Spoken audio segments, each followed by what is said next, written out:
Mga kapuso, ano man ang nangyari dito sa tahanan ng pinakamasaya, araw-araw, dapat masaya, walang magbabago, basta kayo po ang kasama. Good vibes lang po tayo parati. Ano mang iba to, sasaluhin po namin yan at ibabalik sa inyo ng positive lang. Masaya lang. Kami na po ang bahala sa kasiyahan. Ito po ang Tahanang Pinakamasaya! Ngayong araw, isang malaking balita ang naglalabasan tungkol sa trademark ng Itbulaga.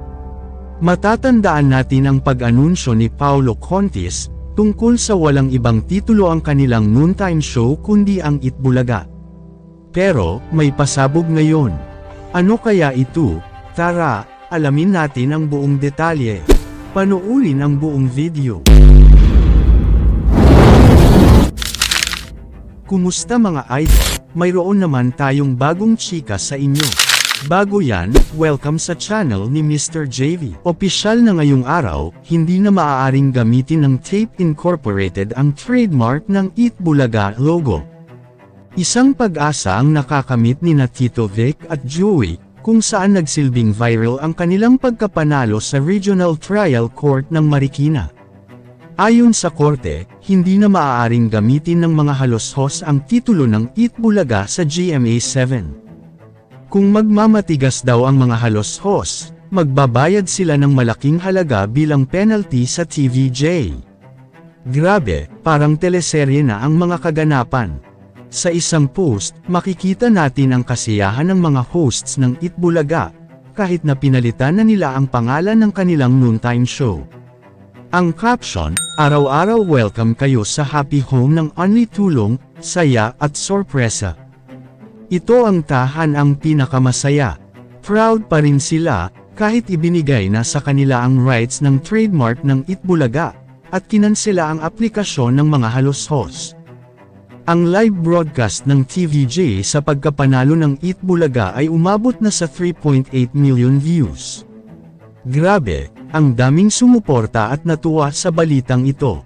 Sa loob lamang ng 24 hours, milyon-milyon na ang sumuporta at nakakuha ng 251,000 reactions sa official Facebook page ng Itbulaga.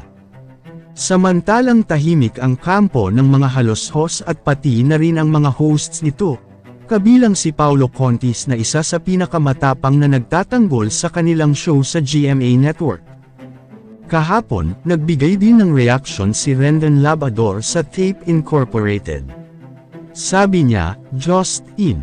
Kaya pala ayaw ninyo magpalit ng title kasi nga pala ninyo mag-isip ng bago. Lalo kayong pagtatawanan ni Joey De Leon sa mga pinaggagawa ninyo. Ang dami-daming magagandang title sa mundo, yan pa talaga naisip ninyo.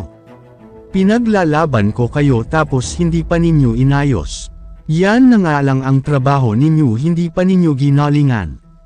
Dahil sa post ni Rendon, marami ang natuwa dahil sa sobrang pangit daw ng pangalan ng bagong title ng noontime show ng Tape Incorporated. Kayo mga idol, ano ang masasabi nyo sa chika topic natin ngayon? At syempre bago tayo magtapos sa ating video, ay inaanyayahan ko kayo na mag-like sa ating Facebook at mag-subscribe na rin sa YouTube, dahil malaking tulong na ito sa pag-grow ng aking channel, upang mas lalo pa ako na magsipag sa pag-upload ng mga videos na kagaya nito.